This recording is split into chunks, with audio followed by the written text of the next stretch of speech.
অনেকে মনে করে প্রবাসীর বউ হওয়া আরাম আয়েশ বিলাসিতার জীবনযাপন। না রে ভাই, একজন প্রবাসীর বউ হওয়া যতটাই সুখের ততটাই কষ্টের।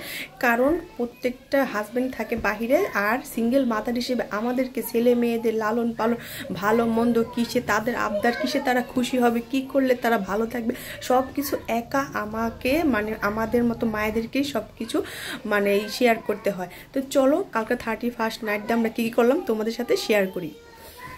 আসসালামু আলাইকুম, সবাই কেমন আছো? আলহামদুলিল্লাহ ভালো আছি। তো এটা হচ্ছে গতকাল 31st নাইটদের রাতের ভিডিও। তো যেখানে মুরগি ম্যারিনেট করা ছিল, এটা তোমাদের সাথে আমি এর আগেও একটা ভিডিওতে শেয়ার করছি। তো এখানে একটা আস্ত মুরগির বারবিকিউ হবে। তো এখানে ম্যারিনেট কমপ্লিট। ওইদিকে এটা বারবিকিউ করার জন্য আমাকে কয়লার ব্যবস্থা করা হয়েছে। তো এই যে আমি তো মাটি চুলায় রান্না করি, আমার কয়লার সমস্যা না। তো এখানে যে কয়লা দিয়ে ইট দিয়ে আমি এরকম করে নিছি। এখন হচ্ছে চুলা জ্বালানোর পালা। মানে কয়লা জ্বালানোটা যে বাড়ি কি কষ্ট যে কি বলবো।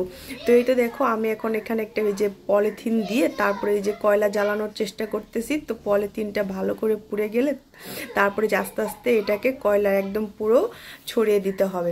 আর এদিকে মেয়ে এসেছে, দেখো আমাকে একটু সাহায্য করতেছে, বলতেছে দাও আম্মু আমি বাতাস করি কয়লা জ্বালানোর জন্য, তো তুমি এই মুরগিটা নিয়ে আসো।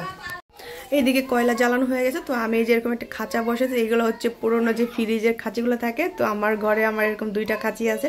তো আমি একটু তেল ব্রাশ করে নিলাম যাতে মুরগিটা নিচে লেগে না যায়। তারপরে এই যে আস্ত মুরগিটা প্রথমে আমি উল্টো করে দিলাম, কারণ উল্টো মুড়োটাই তো মানে একটু সিদ্ধ হওয়ার ব্যাপার আছে। আর 31st নাইট বলে কথা, বাচ্চারা চারিদিকে নানান রকমের শব্দ, কোলাহল, আতশবাজি ফোটানো হচ্ছে, গান বাজনা, প্রচুর শব্দ হচ্ছে। তো এই যে এখানে বাতাস করছে আর এখানে যে বারবিকিউ হচ্ছে। তো চলো এ পাশটা হয়ে গেলে তারপরে এই যে দেখো আমি আবার ও পাশটা উল্টা মানে সিধা পিঠটা করে দেবো। আর এভাবে করে যতবার উলট পালট করবো ততবারই আমি যে বাড়তি যে মশলাটা থাকে সেটা এই যে আর তেল এইভাবে ব্রাশ করে দেবো, তাহলে না এটা খুব খেতে জুসি জুসি দারুণ মজা হয়। তো চলো এইদিকে এটা উলট পালট করে ভাজা মানে বারবিকিউ হতে থাক। ওইদিকে আমাকে তো বারবিকিউর সাথে আবার রুটির ব্যবস্থা করতে হবে। আমি আবার ঘরে ময়দা মাখায় রেখে আসছি, তো ময়দা দিয়ে আমি রুটি বানানোর চেষ্টা করব। তো এদিকে যে দেখো আমি কিন্তু এখানে রুটি বানানো শুরু করে দিছি। আর এই যে দেখো আজকে আমি পাতিলে আজকে নান রুটি বানাচ্ছি। তো ওইদিকে একটা দিয়ে দিছি হচ্ছে। তো এই যেভাবে দেখো আমি তো আর ওভাবে পারি না যেভাবে বাজারে বিক্রি করে, তো আমি যেভাবে যতটুকু সম্ভব আমার মেয়েদের জন্য করার চেষ্টা করি। তো এই যে দেখো হাত দিয়ে এভাবে করে এই যে দেখো গোল করে নিলাম। গোল করে নেওয়ার পর এই যে দেখো পাতিলে আমি কি করি, প্রথমে যে লবণ পানি দিয়ে গুলে নিয়েছি সেই পানিটা আমি এরকম করে ছিটিয়ে দিতেছি। তো ছিটিয়ে দেওয়ার কারণে কি হবে, রুটিটা দিলে ওটা আর পড়বে না যখন আমি করব। তো দেওয়া হয়ে গেছে। এখন আমি এই যে দেখো রুটিটা সুন্দর করে যে হাত দিয়ে মেলে তারপরে যে দিয়ে দিলাম। তো দিয়ে এখন আমি হালকা চুলার আঁচটা একদম মৃদু তাপে রেখে দেবো। আর আস্তে আস্তে দেখো উপর থেকে একটু একটু করে দেখো ফুলে উঠতেছে। তো যখন এটা অনেকটাই ফুলে যাবে তখন আমি পাতিলটা আবার কি করব তোমাদের দেখা একটু ঘুরিয়ে দেব, যাতে সব দিক দিয়ে মানে পুরো সম্পূর্ণভাবে হয়। আর খুব সুন্দর করে উপর দিকে ফুলে উঠতেছে। তো এখন আমি এই পর্যায়ে কি করব, পাতিলটাকে সিধা করে দেব। এই যে দেখ এইভাবে করে এখন আমি দেখে দেখে ওই সাইডটা করে নেব। আর একটা পুরা সুন্দর একটা মানে হবে। তো চলো হয়ে গেলে তোমাদের দেখাচ্ছি কেমন হলো।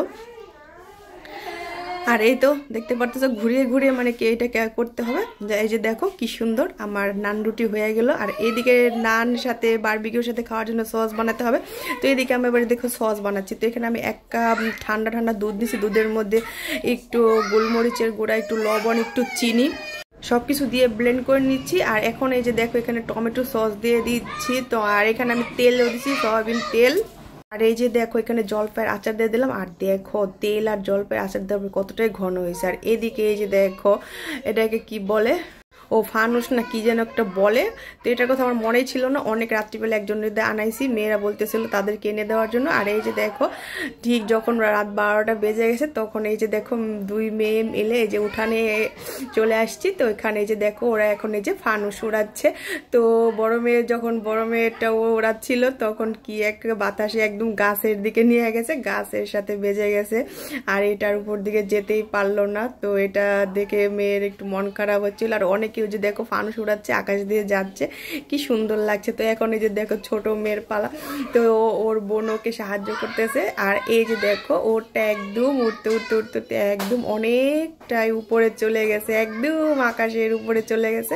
তো এটা দেখে তো মেয়েরা ভীষণ খুশি। তারপরে যে দেখো আমাদের ফানুস মানে উড়ানোর কমপ্লিট হলো। তারপর আমরা ঘরে চলে আসছি। ঘরে এসে দেখো কেক বানানো হয়েছিল।